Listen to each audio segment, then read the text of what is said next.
Скъпи приятели, това е евангелско купче, което ни показва историята на Исус Христос от сътворението до сега и показва какво Бог е направил за нас. На първата картина ние виждаме една светлина, която показва, че Бог е светлина и в Него няма никаква тъмнина. Той сътвори целия свят и човека по своя образ и подобие. Но човекът съгреши и беше отстранен от Божието присъствие. Бог обаче обича човека и Той направи нещо, за да върне обратно хората и цялото човечество при себе си. Той изпрати Исус Христос като жертва за нашите грехове. Умирайки на кръста, Исус понесе всички наши грехове и болести и цялото наказание върху себе си.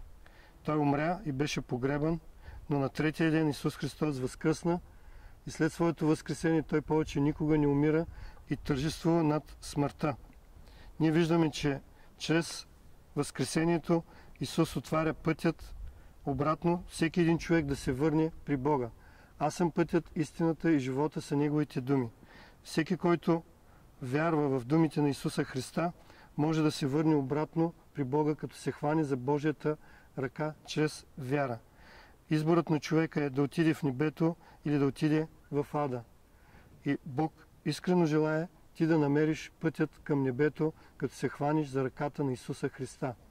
Ако ти направиш това, направи една молитва, чрез която да помолиш Бог да ти прости всеки един грях от Адам и Ева, от твоите родители и твоите лични грехове, откакто ти си роден.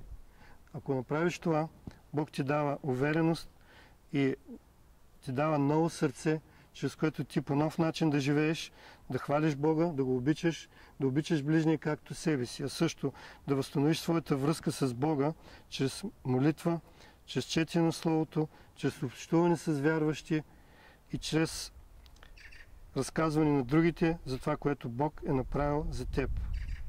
Бъди благословен в името на Исуса. Амин.